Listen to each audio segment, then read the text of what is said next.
Gets Geeky with WhoDooTV, Outright Geekery, and the Get Valiant podcast. My name's Hoosier. I'm with WhoDooTV. I'm going to be the monitor today. Joining me are a couple familiar faces with WhoDooTV and Who Gets Geeky. First up is going to be Outright Geekery writer. He's a Valiant comics collector. He's the moose with the goose that's on the loose. He's Chris the Bald Moose. Hey guys, how y'all doing today? Yeah, thanks for joining us, as always. He's an Outright Geekery writer, another Valiant comics collector and enthusiast. He's Todd, I Hate Fishing Fisher. How's it going, everyone? Yeah. All that build up, and that's all I got. Right? That's it. And then our next, he is also a writer with Outright Geekery. I say he's one half of the podcast tag team world champions from the Get Valiant podcast. He is Josh, I Bring the Rathbone. Woo! That's right. Ric Flair's in the house. And finally today, our guest of honor, he is been a 20-year vet in the comic industry. He stands 5'9", 175 pounds, soaking wet. He's a 2016 Harvey Award nominee, the 2015 ComicsAttack.net Best Colorist. You may know him for his work with Valiant titles as Divinity and Bloodshot Reborn. He's the writer of the recent massive hit from 451 Media Group, the comic book Stained. Please welcome our friend, David Byrne. Hey guys, how you doing? I'm very happy to be here and some comics. Awesome, man. We are so pumped up to have you. Most of us, we've enjoyed your book, especially Stained, man. That's such a good one. And is it true that you've been doing this since you were 15? I started when I was 15 years old professionally. I got my lucky break my sophomore year of high school after a couple years of showing my portfolio at 12, 13, 14, and taking all that stuff to heart. And I lucked out at San Diego Comic-Con, and I truly mean I lucked out. I got a business card that I probably should not have gotten, and called that number, and the rest is history. Oh, man, that's cool. All right, so I'll go first. So we want to talk a little bit about your recent work on your own comic that you've created and written with Stained. Can you tell us a little bit about this world and the concept and the main character of Emma? Yeah, absolutely. So the world of Stained is a world that's set just slightly in the future in an alternate reality. And why is it an alternate reality? Because there's cyborgs. Obviously, we don't have cyborgs, at least not yet.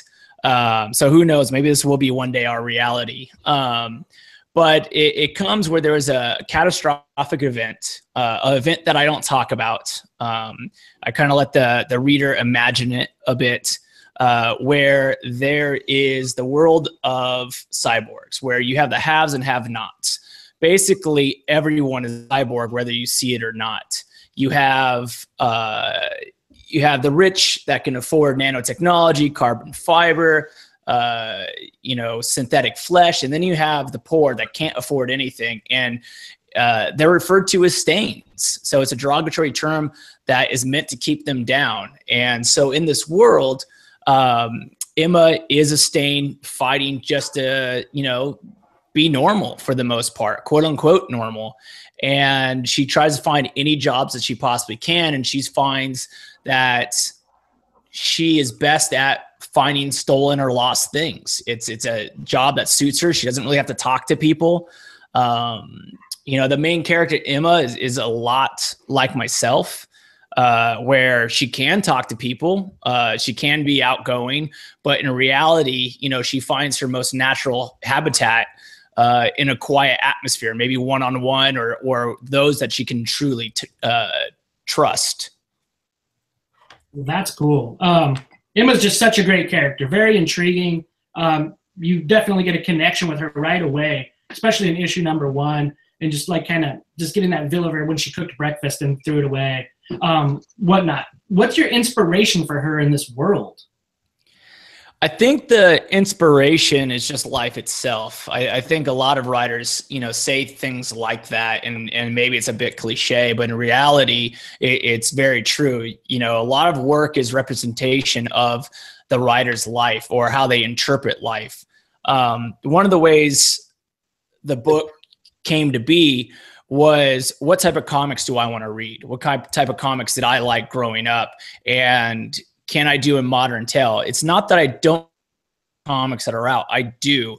But I also felt like there was a void of all ages comic. You know, sometimes we got on some really heavy subject matter. And for those who read Stained, you know that, you know, the main villain's a human trafficker. And that's a heavy subject. But the way I dealt with it was not blatant. Anything that was really graphic was left in the shadows or was told very briefly.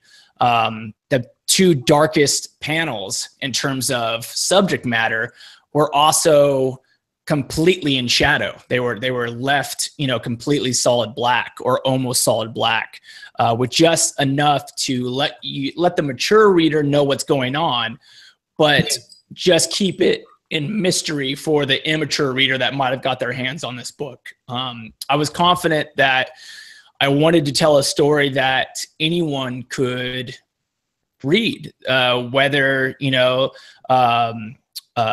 whether they're young, whether they're old, male, female, any nationality. It can speak to us all because it's more filled with emotion and it's more filled with excitement. And so you build adventure and you build emotion. And I find you get a good story that way. You don't have to pinpoint who people are or what category they fit in. A lot of people, you know, talked about the whole cyberpunk thing with Emma. And the funny part is, she was never really meant to be cyberpunk. You know, like I never ever thought of her in those categories until other people started, you know, describing Stained. And then I was like, oh, I guess she is a cyberpunk type of character. And in reality, again, she's a reflection of myself. I grew up with a bunch of punk rockers. My older cousins that lived with me for a chunk of, you know, my impressionable life when I was young were, you know, 80s hair metal rockers. You know, I mean, big hair, you know, tattoos, and boy, did they love metal. And they lived, I mean, how cliche, they lived in my garage. You know, I mean, those were definitely influential days. But in reality, my family's a bunch of jocks. You know, my dad played college sports. My brother plays college sports. I played high school sports, broke my back in a football game.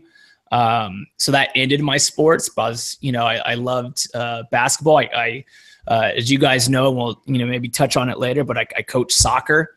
I mean, there's a lot to it. So when people look at Emma as just a more cyborg punk, I don't look at her that way. I look at her as me. You know, I look at her a comic book version of me. Why she turned out to be female, I don't know. It just worked. You know, it made more sense when I was writing the character for her to be what she is. And so it's the inspiration is really what I experienced. I mean, even talking to you guys and how I feel now, which is filled with a ton of excitement, but also nervous energy, because I don't do this every day. I don't go on video, you know, like you got your podcast, you know, where they don't actually get to see my face. So you can hide a little bit more, just, you know, kind of talk your way out. But now people can look right at me and see it. So there's that nervous energy. But yeah, I see someone looking at me right now, and the screen is. But yeah, so like that nervous energy, and sometimes Emma will have that nervous energy, but it's kind of the way it goes. And then I'm also very sentimental. I think a lot. I can remember almost anything if it's attached to an emotion. If it's just a fact or, you know, a quick hello to a stranger, I might remember their face only before the nervous emotion, but I won't remember their name. But if I actually have a connection with them, even a brief of some emotional conversation or some type of emotional state that comes back to me, I will remember them forever. I'll remember that moment forever. And going back to, you know, Emma throwing, you know, perfectly good breakfast, you know, for dinner away, it's because that was her comfort zone. So even though she doesn't really eat anymore, she still does the things that emotionally satisfied her before she was a cyborg. Nice. And one question to go off of that: do you talk to yourself like she does too? Yes, all the time. Yeah, no. In fact, my story editor, there's a special thanks in every stain to Neil Posner, and he asked me, like, why are we kind of breaking the fourth wall? I'm like, we're not really breaking the fourth wall. It's more that she's talking to herself. You know, she's either thinking to herself constantly or talking to herself. And the reason why we kept it in, because he did question that, like, do you really want to do that? I said, yeah, because it's me. You know, it's something I do all the time. I'll sit in the car and driving to go pick up my son. I'll definitely start talking to myself, just a little bit, just like she does, just a little here, a little there. It's not, you know, long, crazy conversations, but maybe a little bit more crazy than the next person. Yes. I do the same thing. Yeah. Now I feel worse. Oh no. What people don't know, I don't think, is when I was talking, you know, who was actually staring at me. They couldn't see anybody else, right? So. Hey, so David, you and I have spoke before. I got a great chance to do a phone interview with you, of course, then realizing that my phone didn't record your portion and it only recorded my portion, so that was pretty much garbage. But you and I talked about this originally being a 12-issue story. And I always found that to be interesting because you took 12 issues and you packed it into five books, miniseries. How much of your story did you have to change, or did that happen relatively easy for you? It did happen easy because what I did is I kind of pulled the George Lucas Star Wars thing, where I took the very first issue, which was always the first issue, which is the introduction to her and her world. And then issue 2 that we read was actually issue 5. Originally it was 3-4 issue miniseries. And like I said, I took the George Lucas part where I took 5, 6, 7, and 8, which I felt were the strongest story that I wanted to tell, that the absolute guts of how to move Emma's storyline forward. And I told that one first, where originally 2 through 4 was not going to be more setup at all. It wasn't going to be set up at all. But it was going to be just Emma never meeting Mia yet, and a little bit more about who Emma is and the world, the politics of the world. There's not really many politics of the world in the book, or talking about how she became a cyborg. And those were the parts that got cut out. And I cut those out because as cool as intriguing as those are, they did not necessarily tell the adventure story that I was looking for. And if I only got one shot to show you who Emma is and one shot to show you who I am as a writer, I wanted to show you with that part of the story, because to me that had the most emotional impact. I volunteer daily with children of all ages, from elementary to high school, where I'm absolutely, when I mean daily, I mean 7 days a week, I'm volunteering some part of my day to school children. And so emotionally, having kids being kidnapped, and especially for human trafficking, it spoke to me. So I was very passionate and willing to make that the story if I could only choose one of my 3 story arcs. That's actually really cool. Very, very cool. And I'll kick off another question here real quick. And I don't know if this is a Yusuf thing or if this is maybe a you thing, if you guys communicated at all in regards to this portion that I'm going to talk about. But in the beginning, the first bit inside the bar, one of the things I noticed almost right away was the TV that was above the bar was advertising and showing girls missing. And that girl that was being advertised at the time during or right before that bar fight in the book looked very much like the little girl that we got to meet later on in the book. Were there other little hidden things, like the one you just mentioned, like you put a lot of things in the darker portions of the shadows? Were there other things that maybe a lot of people didn't pick up? There are some hidden things I have not seen anyone talk about. I like to keep them quiet. I don't like to call them out. Okay, all right. Just so people can kind of look, maybe I hit them a little too well. But there are little tiny things that do make for the second or third read worth the while. Everything is called out in the script. Yusuf is a brand new artist. I am a control freak. It worked out perfectly. And I really tried to not necessarily overwrite to make Yusuf handcuffed in any way, but at the same time, I had a very clear vision of how I wanted the pacing to go, how I wanted the storytelling to go. I let some things go. I plan on publishing the script at one point. I'm not sure if I'm going to publish it via, a hardcover slipcase edition where it's in the back, which would be obviously a dream, or just going to be, with me at conventions for the fans that want to see, the actual script. But the call outs were pretty accurate to what was actually printed. Occasionally, Yusuf felt, a different direction was needed or just didn't understand my direction. But because of the way the project is, you have to be willing to let certain things go. You can't, as a writer and as, the editor, because again, I did this whole book on my own before 451 came to be. So all 5 issues were fully written and penciled before I found a publisher. So when you're, editing your own book, in terms of art direction, you got to be willing to let the other people have a voice. Otherwise, it's not comics. Otherwise, it doesn't become fun. It doesn't become a team, effort, and it becomes on fun for the other team members. And when it becomes on fun for the other team members, in my opinion, it definitely shows. So for Yusuf and his work, I mean, he can't wait. He can't wait to do more. I have a couple surprises. Maybe I'll, hint at later for what's next for Stained in terms of what Yusuf and I are doing. But yeah, no, everything's meant to be in there. There's no happy accidents really in Stained. It's all very, I won't say clever, but it was all planned out to add to the story, to the enjoyment of the reader. Yeah, and I'm now going through with a fine-tooth comb now to try to see if I can find some stuff.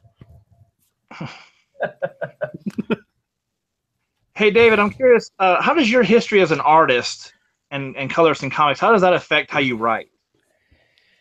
It's a great question because it really does give you a different perspective on writing, where sometimes writers don't understand pacing or a page layout.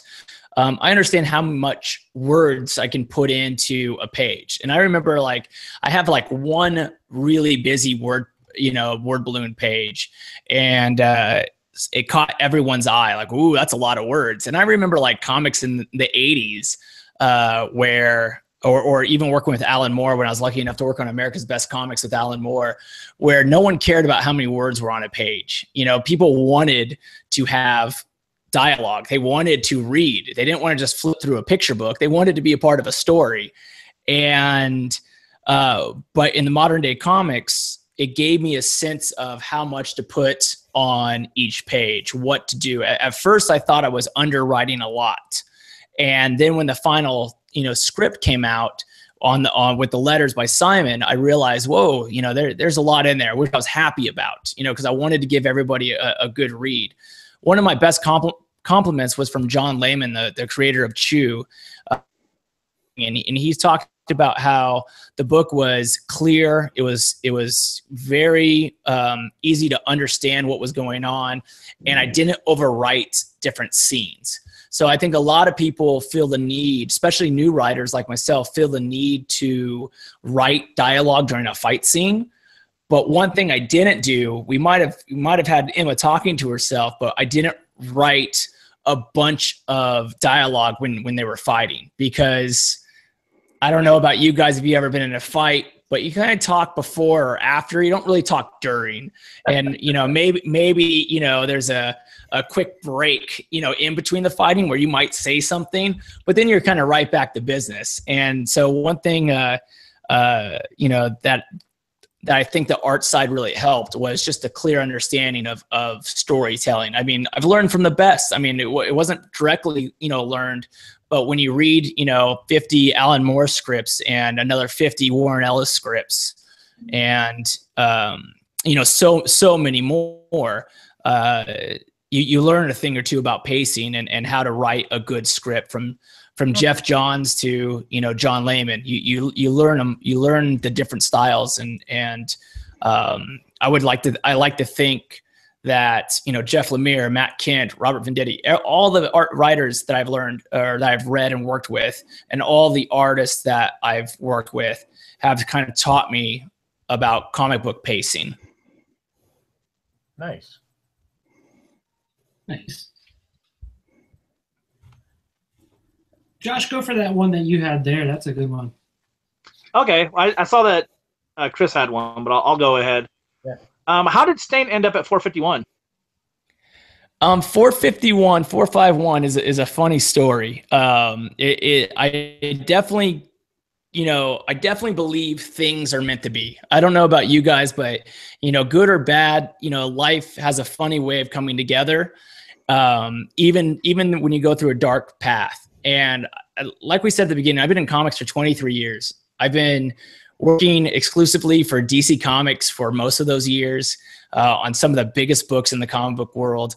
Before that was Wildstorm on some of, at that time, the biggest books. I mean, Planetary and Authority changed, comics. Mark Miller is not Mark Miller of today without Authority. It was so much is in there that, you think that you build a reputation, and I have built a reputation, but with that does not mean in today's world that you are still just handed, your own series. Like, oh, David, you want to be a writer? Oh, here you go. Here's an ongoing series, called Superman. You don't get that. What you do get is an email address that you've had for years. So I used that. I emailed everyone on the block, and not one response came back to me. I mean, it wasn't even phone calls were ignored, emails were ignored. So to any aspiring writer or comic book artist, it's not just the new people that get ignored. It's 20-year vets that also, get that. And I don't fault them for that. They're all very busy people. And a lot of them, got back to me in person when I ran into cons with sorry about that. I didn't mean to blow you off. I was just really swamped. And I've been in the business long enough to know that is true. It's unfortunate, but at the same time, things happen. So you guys all know Dinesh, our faithful leader at Valiant Comics. I was talking to him one day. Him and I are good friends. The best thing about Dinesh, whether it's Valiant or just friendship, is he's completely honest and always willing to try to help the situation. I think as a fan, if you guys have met him, you would agree. He's always willing to, have a chat with you no matter how busy he is. And I was telling him my struggles with finding a publisher, and he goes, "Oh man, have you tried this person and this person?" And I said, "No, I've never even heard this, of these people." And again, it kind of is a double-edged sword. Here I am for 23 years, yet I don't know all the publishers that are out there because I got used to, Image, Marvel, DC, and Valiant. So there's not many more, besides Boom and a couple others. But so he listed a ton of publishers. I wrote them all down, and I contacted every single one of them. 451 was one of those publishers, and within an hour of me submitting, my email, they got back to me and said, "We want to know more." They offered to sign an NDA so I can send them the whole script. And it was James Emmett, who's credited in the book for 451. He got all the scripts, read it all, shared it all over 451. For those who don't know, 451 is Michael Bay's production company, who does a lot of things. One of the biggest things that they're doing now is comics. And so it was the right place, right time for what they needed. They felt that the story would make a good live action series. They don't really want to take books that they don't feel they can transition into live action. Mainly for the fact is that's what they do. It has nothing to do with, money or anything. They're already in that world. They're a lot more Hollywood people than they are, publishing people. But it's great that they're doing both because it gives people like myself and others that have found the 451 world a chance to tell their story. So it really was thanks to Dinesh on meeting the contact of just knowing who they are. He didn't give me an email or anything, but just going on their websites to find out who they are, and then luckily they actually read the story, something that no one else did. I don't really believe anyone read the pitch. I don't believe anyone saw Yusuf's samples, because I think if you saw it, you'd be like, wow, this is a good looking book. But yeah, so that's how I found 451. A little bit of luck, a little bit of friendship, and a lot of hard work. All right. Very cool. Chris, you want to go with that one that I accidentally skipped you on? Oh yeah, no worries. I was going to actually pass it off to Todd. He hasn't asked a question yet. Yeah. We were just talking about how great of a job Yusuf actually did. And it seemed like his inks went really well with your colors. What are the future plans you got with him, and what do you think is next for him? Well, this kind of goes to that little tease of where I do. So Yusuf is amazing. His ink wash, artwork is brilliant. It fit the world of Stained so perfectly to give it the right feel. I want to keep him busy with Stained work. Right now, there's no future plans on 451's level for more Stained. I definitely know that some wonderful people have started the hashtag more Emma, more Stained, which I absolutely love and absolutely was just like amazed by, and have used it several times because I fully agree. They are really concentrated on the live action. They know my other scripts, my other story ideas for where Emma is going and where Mia is being taken, and they love it. And they're hoping to put that in a live action form instead of a comic book form. Does not mean it will never see a comic book form, but that's where that storyline is. So what am I going to do with this amazing talent, Yusuf? Well, one, I don't know how he's not working for Marvel or DC right now. I have no clue how. They have not put him on a book. Valiant. Because or Valiant, absolutely. I do with him. I'm giving him little tiny projects because I've had always this idea for this 5-issue miniseries is because going back to your other question, how did I fit all the story into 22 pages? I did edit out scenes to shorten them. So a 3-page scene may have been originally a 7 or 8 page scene, or maybe just one more page where I had to kind of cut one part of it out. So we are going back in, and this is all exclusive news, by the way. You guys are the first to hear about this. But we are going back in and making deleted scenes for the comic. Nice. So we have started the first scene. And they're not going to come in order either. They're going to come in, the scenes that I want people to see first. So the first scene is going to come in issue 4. So that'll be the first deleted scene. It's planned to be 3 pages, but I might extend it to 4. One of the beautiful part about the extended scenes is sometimes it's going to be reverse camera angles. Sometimes it's actually a full different scene. So sometimes if there's different camera angles, because it's being told through a different perspective. But sometimes it's a full different scene. I have about 5 of them totally planned out. Before that, we worked on another pinup together that's going to be exclusive, or at least first exclusive at New York Comic Con coming up. And that I can tease that a little bit too. It's Emma and Mia punching Nazis. And because every Nazi needs a good punch. And again, it's not to be political. It's just, some things, upset you so much that you got to do something about it.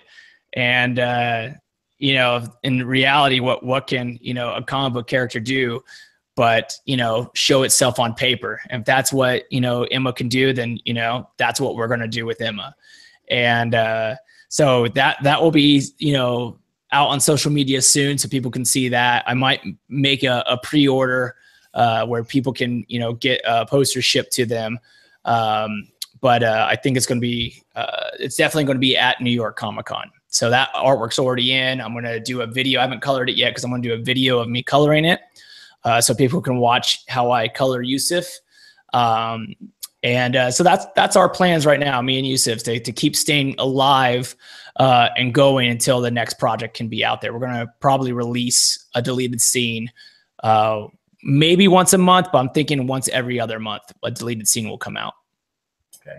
That's actually really cool. I know when we reviewed the first one of the things I said, this is made for TV. This could be a series, a movie right away. So that's some cool news, and then some deleted scenes from it. That's awesome. So thanks for sharing that. One question I thought is Emma's backstory, right? So there's so much more to be told about Emma, I believe. With her backstory, when are we going to see another arc? When are we going to see Emma again outside of those deleted scenes? When is that happening? It's a tough question because I did sign a contract with 451. They have shared rights with me to produce a live action series. They were upfront with why they wanted, you know, Stain to begin with. It's almost like a trade. I get my comic, they get their movie. And it's funny, people go like, oh, a movie will be great for you. It's like, yeah, a movie would be great. Who wouldn't want to see their character, you know, but let's not be foolish where it's not like I'm going to have control. You know, if Ron Howard steps on the scene and he doesn't want my opinion, well, guess what? I don't get to have an opinion. And it's fair that way because they are the ones that have been giving their life to film, not me. I've been giving my life to print. And, you know, so with that said, I definitely want to honor our agreement and not force, I don't want to force anything. I want it to be this great positive relationship and let Emma breathe, you know, a bit on the, you know, big screen. But they definitely understand and they agree that, you know, Emma can't be away from print for too long. And that's part of the reason why, we will definitely, you know, keep staying alive a little bit with deleted scenes. And then after that, if I can't go fully into my next arc because of the movie, what I'll do is we'll probably agree is we'll do a 48-page one-shot, you know, keep the world going and, you know, do something that would be in between what the movie has to offer and what the book had to offer. Emma, I have already written probably about 16 different stories for Emma. So the first one was definitely hoping for 12, but during the writing of those 12, you come up with other ideas and you're like, no, I don't want to do that. At least not now. Another whole issue. Sure, it has to be kind of fleshed out a little bit more if you're going to turn it into a 48-page one-shot. But at the same time, you know, that all the stories are there. I have a whole drive full of, you know, adventures. And as I mentioned, Neil Posner before as my story editor, one of our favorite ones isn't even planned to be in, you know, the first arc or this next arc or the arc after that of those 12 issues. It's one of those 13th, 14th issues. So, and that's one of his favorite ones. Just so much fun. There's so many different, you know, crazy characters that are great to read and see and draw that it'd make a great, you know, one shot. So there's chances. There's chance. That's awesome. So, you know, you've been saying that you've been working in comics since basically you were a teenager, and you've worked with all these great writers like Alan Moore, Warren Ellis, Garth Ennis. Nowadays, you work a lot with Matt Kent, Jeff Lemire. As a guy who's diving into writing now, have you learned a lot about the technique from working with a lot of great writers? I think what I've learned is all, you know, subliminal. So like, it's not that I went and I looked at their scripts and said, okay, you know, how do they punctuate this or how do they format that? It was all quite natural to me just from the years of going through the daily life of a comic book professional, where you got to read the script to know, you know, what you're doing when you're doing the art side.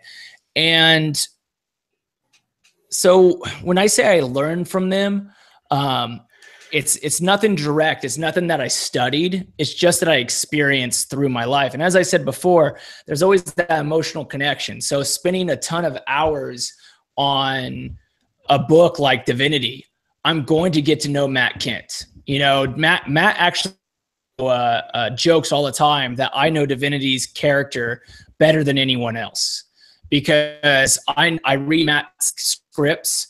I look at Trevor's and Ryan's art intensely. And I don't know if you guys are all Valiant fans. Divinity, have you guys noticed that his suit has always changed? Do you guys notice that? Do you pick up on that? And like little things. Okay, so like his suit will constantly change. It's not on purpose necessarily, but in a way, when I picked up on that early on in the very first Divinity, I kind of thought of it and I put it into Divinity's character. Like I embrace the fact that, you know, certain things might go missing. You know, certain tubes that should be attached somewhere are gone. You know, sometimes his head fin is actually missing, you know, very rarely, you know. And I put it to what Divinity is. I put it through as he's a character that can change reality. You know, it does not matter to him how reality flows. It only matters that it flows, that it has a positive, you know, energy. So when we go back to learning how to writing, again, I'm talking about that emotional connection that I put into Divinity, not that Matt wrote, not that Trevor designed, but something that when I read a book, I throw in my own emotional attachment to create that story. And so when I always go up on panels and people say, you know, as a colorist, you know, what about as a colorist? I always tell them I don't really look at myself ever as a colorist. I've always looked at myself as a comic book creator. Before I ever started coloring, I was drawing my own comics. Now, granted, you know, as a 14-year-old, you know, a 13-year-old drawing their own comics, but I was still creating. And just because professionally my contribution to comics is coloring doesn't make it that I'm just a colorist. And so I've always thought my coloring is creating the book, is working with others to create a storyline. And so when I took the writing rules, the same mindset was there. Let's go create a story. Let's go create an environment that people find intriguing and interesting and is full of emotion. Thanks. Real cool. That's real cool. I'll throw a question in here real quick. You've got Eternity coming up, and you've done the coloring on that. Is there any, and we pretty much know what's coming out for Valiant, what may be coming down the line, but is there any chance that you might be doing any type of writing or coloring for anything Valiant-based? You guys would have to start a campaign probably to get me to write at Valiant. We can make that happen. Yeah, it's one of those things that I actually have a Punk Mambo story that they know about that I pitched to them at Emerald City a couple years ago. Actually, some of those ideas have kind of came to light in Punk Mambo's character. But I have a very, you know, different vision for Punk Mambo, still keeping to who she is, but adding a darker, deeper sense of emotion to her. Much more on the lines of how Jen did for Dr. Mirage. It's not superhero, but it's emotional based. It's horror based as well. It's definitely would probably be considered a horror book for my Punk Mambo. I think a writer like myself really cares more about the character. So if I can't identify with the character, I don't really want to write that character. But with that said, I would love to write for DC or Marvel or Valiant. You know, I grew up with all those characters. I grew up with the original Valiant, collecting, you know, everything from, you know, their crossovers of Deathmate to every first issue of Turok or XO or Magnet. I mean, every single one of them I owned. And when people come up and show me, you know, a Solar Black cover, you know, bagged and sealed and graded for a 9.8, and they want, you know, hundreds and hundreds of dollars for it, I'm just thinking like, man, I had a ton of money sitting in my, you know, house. So I'm a fan of all those characters. Would I love to write for them? Absolutely. I think before I get that invite to be a staff writer of any type on Marvel or DC or even Valiant's radar, I'm going to have to keep writing a bit more. I just don't think that as good as I feel Stained is, as good as, you know, you guys received it and now want me to hopefully write something for Valiant. You know, it's harder to convince an editor that has 100 people knocking on their door. Especially it's hard, you know, to break the wall against, you know, people like, you know, Jeff and Matt who are brilliant writers. I've said it before in interviews. I find, you know, Matt Kent and Jeff Lemire to be the modern day, you know, Warren Ellis and Alan Moore. And, you know, I feel like they've hit on a certain, you know, level that really speaks to the comic book fan. And so it's an honor to even think that. Whenever I do sketches for fans at shows and they say, when are you going to draw your own book? You know, I always kind of laugh and I tell them, I go, I think I'm going to write my own book first, you know, and I did. And of course, I, you know, always knew that Stain was, you know, sitting there waiting to be published. But yeah, I would much rather, you know, write Stained over and over than write a character I didn't really want to write or didn't identify with. But there's definitely a ton of characters out there that I would be happy to write, you know, dying to write. Oh, that's awesome. And from my belief, you are exclusive with your colors with Valiant. Is that correct? That is correct. Yeah, I'm in the second year of a 3-year deal with Valiant. We have one more year that ends around Phoenix Comic-Con. They were kind enough to allow me to write Stained as a creator own. Now, granted, I did tell them to put it in the contract. The only way I was going to sign that contract is to have Stained in there. Stained has been a labor of love for about 4 years. Yusuf is actually my third artist on it. Because the first one was great. He just didn't, you know, fit the story so much. The second artist just didn't have the time and the budget didn't fit, you know, what it was needed. I felt he would have been amazing. But then I found Yusuf. So again, it goes back to my, you know, earlier comment that, you know, life finds a way. And, you know, as cliche as that sounds, I find it very true that, you know, when you want something bad enough, you can make it happen. Well, I have a quick question for you because a couple of things you've touched on this a little bit. What do you think is the most underrated part of the comic book process, coloring or inking? That's a great question. I find currently inking is the most underrated. You know, you asked me that question 4 years ago, it probably would have been, you know, coloring was the underrated. There is a book out there that has me credited over the inker. And so it goes writer, penciler, colorist, inker. And what that shows me is, one, you know, they really liked my work where they put me above the inker. But it was still a typo. They would not have done that if they'd known. And so it kind of puts us on the same level of them not really respecting the position in the editorial staff, where they're not really understanding how important a inker is. I tell people all the time, for Divinity, Ryan Wynn is the glue of Divinity. He really is. And he has an emotional impact too with the whole book. I want to do Divinity, you know, justice for myself. Always. I always want to tell a story for myself and for all the fans out there. But there's another level of what I want to do because of the emotional connection that Ryan has with the book. And Ryan is my personal inker.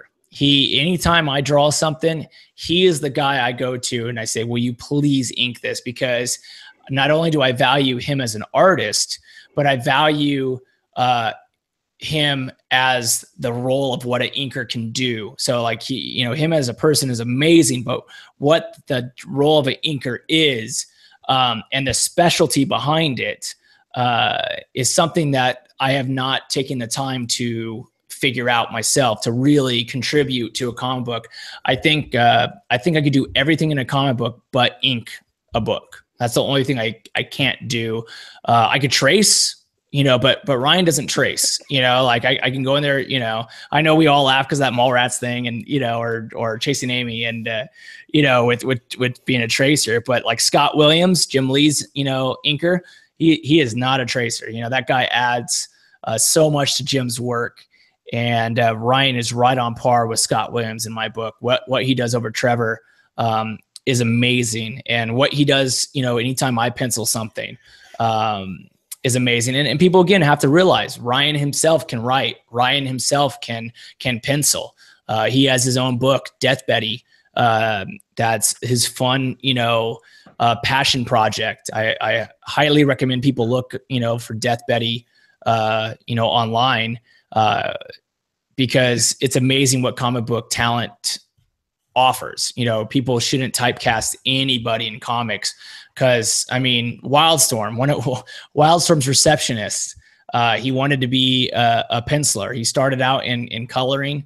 The environment wasn't really set for him. He went to Wildstorm reception where he answered our phones and gave mail.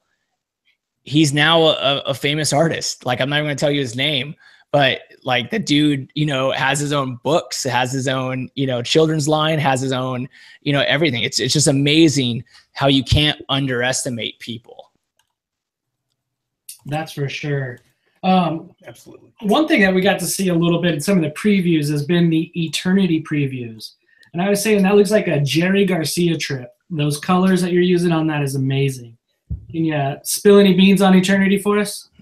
Yeah, that's really Matt Kent's, baby in terms of the idea. One of the beautiful parts, again, talking about, talented people, Matt Kent draws himself, his coloring and his wife's coloring and or I should say painting, because that's really what they do. They watercolor, paint their work, but he sketched out so many great ideas to really give Trevor and myself and Ryan an idea of what he's thinking. When that happens, there's added pressure, like you gotta equal, someone who's this talented, imaginative person. And, so, obviously it's a tribute to Kirby, something that I've been a part of, several times, as writers always want to, show their appreciation for, Kirby. It's not just people that came, in front of them. It's something that, they've touched, emotionally has affected, their lives. So, Eternity is this big cosmic, I don't want to say mess because it's definitely not a mess. This big cosmic, I'm going to use the word orgasm. That's really what it is. Where it's definitely for the geeky culture.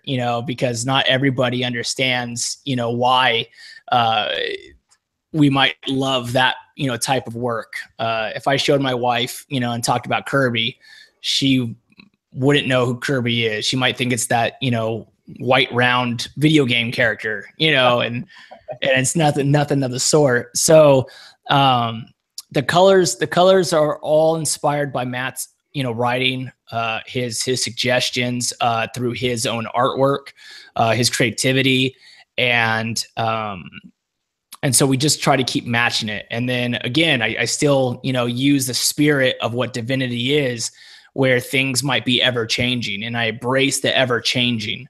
No two things are ever the same, even though it's the same thing. Concepts like that, I think, subconsciously add to the environment for the reader. That's awesome. And then kind of switching bases a little bit too, kind of going from there, is you coach youth soccer. And what do your players think about having a comic book creator, writer, soon to be a movie as their coach? I think that's kind of cool. So yeah, I coach 2 levels of soccer currently. I'm a licensed USA soccer coach. I went through the training. I can coach up to 18-year-olds for USA. I coach high school varsity soccer at a local high school that my wife teaches at. We're back-to-back champions, tournament champions at one of Southern California's tougher competitions. And then I coach 8-year-olds where my son plays. And the truth is I try to keep comics a secret. And it has nothing to do with being ashamed of comics in any way. I'm quite proud of, my career. It's more that I'm all business on the field, even for the young ones. I don't really talk about myself too much on the field. But occasionally, it slips out where I'm going. Why isn't coach at practice? Oh, I'm going to a work convention. I always say work convention, and then something happens. But when my book came out, a lot of people on campus got word. Again, as I told you, I volunteer every day for the schools or the youth programs. And one of the things, like a lot of the kids think, they don't even think that I'm a comic book artist because they think I'm a teacher on campus. Like they think I'm a teacher on campus that they just haven't had yet. Like, oh, what class are you teaching? I want to take your class next year, And I'm just like, I don't work here. I just volunteer way too much. And so when they do find out, it's a nice little a thing for them. I think the other part is every time, especially if I coach a girls team, the first question they say is, can you draw me something, or can you draw me doing something? And it's like, now they're just trying to put me to work. So I figure we just talk soccer and then we keep it at that. So you talked earlier about being an athlete and your family of athletes. Who's your college team? Well, see, I did not actually go to college. No, not where you played for. Right. Team? That's what I'm saying. I did not go to college, so I have multiple teams. So Neil Posner, who did go to college, he went to UW. So I've actually been to several Washington games and enjoy, that team. I have a couple purple things in my closet for whenever I go up there. I go to Arizona for Phoenix quite often. So I do. I've had some players from my high school go to Arizona. Yeah. I see some gang signs being flashed right now. Yeah, I see USC is my local college, so or at least the local big one. So when I was growing up, I liked USC a lot. And my stepmother was a UCLA fan, so there's some clash in there. I think she threw away my USC hat my junior year of high school. Still won't admit it to this day, but it happened to disappear. So no, I mean, I enjoy a lot of college sports. I enjoy the players. I enjoy what I like to say is I enjoy the talent. I enjoy the elite level. I don't play or hate. I don't. If Tom Brady, I don't like New England at all, but yet I respect what Tom Brady has done because he's great. I would probably say the only pro teams I truly support is the Cubs and the Bears. That's probably it. Yeah, and I see a Cubby hat. Answers. Yeah, my wife was born in Chicago. I was raised. My timeline fits perfectly with Walter Payton and Refrigerator Perry. Refrigerator Perry was turned into a G.I. Joe. I was huge into G.I. Joe. So how do I not support the guy who's a G.I. Joe? So it's like one of those things. So and then when I found out that my wife was born in Chicago and that's the same team she supported, it was great, but at the same time, even with pro sports, I really and of course I left out Michael Jordan and Dennis Rodman, Scottie Pippen and Steve Kerr and all those, the Bulls era. It's hard as a kid not to like champions. Luckily Phil Jackson came from Chicago to LA. I got to see a bunch of LA, playoff games. So it was, one of those things. So like I said, I could actually talk sports all day. This TV show will be turned into a sports, talk radio show. If we don't cut me off, but yeah, so college teams, not so much. Pro teams, absolutely. There's only one team out there, one sport out there that only really support one team out of that. And that's always my Manchester United, football team. There's no love for Chelsea or anyone else. Player hate. Right. Don't hate the player, hate the team. Hate the team. And then, Josh, you want to hit up that next question that we got there? Yeah. Oh, you know what? I am lost my last page. Actually, no. David, what are you reading right now? I am reading the Washington Post like a madman. It has taken up all my time. So when people say, "What am I reading?" Like currently, I'm reading way too much news articles. It's been an interesting, year, I would say, between the tragedies of violence throughout our country, across our world. That is man-made. Obviously, we just had that horrible hurricane in Houston, a town that, I have a lot of support and give a lot of support back. We had an exclusive cover from First Legacy Comics for Stained by Robert Harris. He was a huge supporter of mine. He lives in Houston. During Comic Palooza of last year, we did a stand-up for kids charity auction for Stained artwork. Charity based in Houston for homeless or teens in need. I have some more artwork that I'm going to put up just this coming week on eBay, and all the proceeds of those eBay auctions will 100% go back to the organization in Houston to help them out, because I'm sure they need to, they have a lot more need for donations now more than ever. So I've been really occupying, my time on that. In terms of books, I did just do a full reread of Chew by my buddy John Layman. I read almost all of Valiant still. It's too good and too unique. Secret Weapons, I would say, is my most recent read. I like to read things as a whole, so I read all of the Secret Weapons. One of the good things about being a professional, sometimes it just takes an email to get the whole series in PDF form to take a read. So Secret Weapons is probably my latest book, and then obviously I'm a Star Wars nut. I don't know if you can see my Millennium Falcon, black on black T-shirt, but that's the nerdiest thing about me. I would definitely say is my love of Star Wars.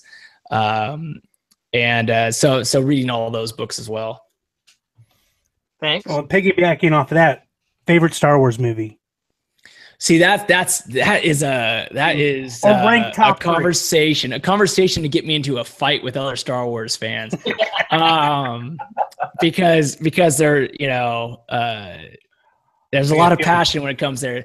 I really enjoy different things about different movies, so I really loved the emotional aspect of Rogue One. Again, I talk a lot about emotion, but to know a bunch of people are going to die and still pull off a movie that they're going to die, yet you're pleading with yourself that they're not going to. Like, please, someone has to escape. Someone has to do something. I just thought to retell a story that we all know in such a different way, but still get the same feel and look of what was before it was amazing. So I really enjoy that. I mean, it's really hard to beat the first three. Because of my age group, I'm very fond of Return of the Jedi. I know people have always said, oh, that's the worst of the three. About, that the whole, Jabba the Hutt scene with Boba Fett, played such a strong go. Take away the Ewoks, which at the time I loved, but I do see why people say that. By the time I loved, and then I'm not going to hate on episode 7. Rey's storyline it was fun. It was energetic. It made me feel like a kid again. It didn't take, again, going back to my conversation about Stained, it was able to be taken on several different levels. People are trying to nowadays always look for that perfect, movie, that perfect book. Instead of looking, for that perfect movie or perfect book, just enjoy it. And even as a critic, I still enjoyed all that. And So to name them, I can just tell you this: 1 through 3's last in any order. You know, story wise, you know, I'm glad it happened because it filled in a lot of gaps. You know, movie wise, I wish they would kind of be remade. I mean, is that possible? You know, like kind of get rid of the metachlorians and you know, some other things, but story wise, you know, filling the gaps. I would put Clone Wars over 1 through 3 by far. Are you guys Clone Wars fans at all? If you watch Clone Wars, it's brilliant. It made a diehard Star Wars fan out of me. Nice. Kristen, you had a question there. Oh no, I was just gonna, you know, I the one thing that I didn't hear, which is one of my favorites, was the made-for-TV Ewoks adventure. Yeah, or the Christmas special. You want the Christmas special put in there? A very Wookiee Christmas. So, like, I mean, I'm a fan. Let's see if you guys can see this. Oh yeah, that's Yeah, beautiful. yeah. So, I mean, these are the things I pick up. Earlier, you know, there's a, you know, AT-AT, you know, die cast that one of the metal artists, you know, created that I bought at a show. You know, the artwork that's all made out of all, you know, metal. I got a AT-AT out of that. You know, I mean, I like to me and Andy Leigel from, you know, Valiant, now Brave New World. He, you know, him and I would go on, you know, hour conversations making sense of why R2-D2 was asleep in episode, you know, 7. And we did, you know, I made it work. You know, I absolutely made it work. People say this is what happened in my, you know, in my view. So, but yeah, no, those Ewok specials, luckily I don't remember them. So they're not canon to me. That's the other thing about me. Like, if it's not canon, I don't care. So, okay, so the real question I have here is, what's coming up for you next? Your cons that you're going to be going to, that kind of stuff. What do you got coming up next for you? Okay, so to see me live in person in the flesh, to gaze at my beauty, you can see me at New York Comic Con. I will be there all the days. I am going to make an appearance at LA Comic Con, the Stan Lee, formerly Kamikaze.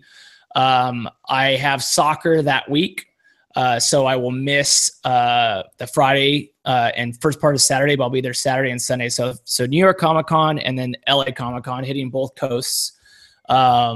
Professionally, you can see me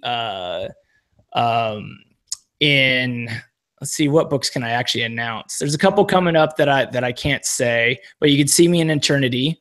If you haven't picked up Stained, you know, shame on them. Go pick up that. If you can't see it in the store, you know, because issue 1 gladly, you know, sold out. Issue 2 is still hard to find, and so on and so on, because of the nature of the indie books. You can find it on Comixology, and I think that is all I'm actually allowed to say. But there's definitely some that I'm coming up on. Okay. That's awesome. And you mentioned a couple of different auctions that you're going to be doing. We know that we could find you at My Zombies and at firedice.com. Anywhere else that anybody could find that information if they're looking to do that, buy those art that you got? Yeah, the best way to find me is Twitter at My Zombies, Instagram at My Zombies. If you're going to see a lot of food pictures on Instagram, but you'll see some comic book work, you'll see some soccer stuff. Instagram really shows you, you know, my life. It's not really a propaganda machine. It's really a snapshot of my life. So if you're curious about what I do or who I am, it kind of gives you a full tilt of that. Twitter, you'll definitely get a lot more, you know, propaganda, a lot more promotion. Twitter's filled with hate right now. It's just the nature of the beast. And obviously there's, you know, positivity mixed in there and other, you know, type of sales things. I know I've read several times from different creators like, oh, I'm taking a break from Twitter. I'm taking a break from Twitter. You know, I'll never take a break because I just feel like I'm not keeping an ear to what society is talking about. And as a creator, I think that's very important to be in tune with fans and just, peers of what they're going through. But at the same time, I don't always comment. I do a lot of favoriting of messages and things like that, but not full retweets unless I really feel passionate about it. So, but yeah, no, both of those are great. Firedice.com is just going to take you to my DeviantArt page for now. I'd stopped uploading a lot of DeviantArt because of their policies. When a small company gets bought by a big company, sometimes they use the artwork illegally, but they make it legal because they're big time. So I stopped posting any personal art on there, which is a shame because that's really what DeviantArt was about, a way to host, your kind of personal art and let your, published art, just be, sold in stores. So yeah, but I highly recommend. I find myself moderately entertaining on Twitter, so why not? Definitely. And Todd, did you have another question? I think. Yeah. Don't you think Josh should grow a beard like the rest of us? Yes. Mm-hmm. He probably should. I have a friend, Ron. He does a podcast called DC on CW, which talks about all the DC shows on the CW TV channel. And when he does not have a beard, he frightens me. And I tell him, man, grow that thing back as soon as possible because, I have a standard of friends and with him without the beard. So he has to be careful about growing a beard because he may never, be allowed to shave again. I got to keep it clean, man. I'm the same way. I my wife wants it clean. I'm allowed to have the stubble, but after it gets to a certain length, it has to go. Yeah, sideburns is all I want. Eric got the full beard. Nice. So I'm going to encourage everybody, jump on Twitter, jump on Instagram, and let's push out that more Emma, more Stained. Let's get that out there. If you think you've liked this book, let's let the guys at 451 know about it. Let's let the comic industry know about it. It deserves to be seen. And so push that out there if you guys are watching this and you enjoyed it. This has been another episode of Who Gets Geeky. I'm Hoosier with WhoDooTV. And make sure you check out some of the Get Valiant podcasts. You guys are awesome. Couple different ways, links down below. Check out their stuff. We also got Chris and Todd's links for their reviews they write. Check those out. Definitely entertaining. All of it's in the description. Thanks to our guest, David Barron, for joining us, man. It's been a pleasure having you on. And so with that said, I'm John Hoosier. I'm Chris the Moose Amundsen. I'm Todd Fisher. I'm Josh Rathman. And I'm David Barron, and you've been watching Who Gets Geeky.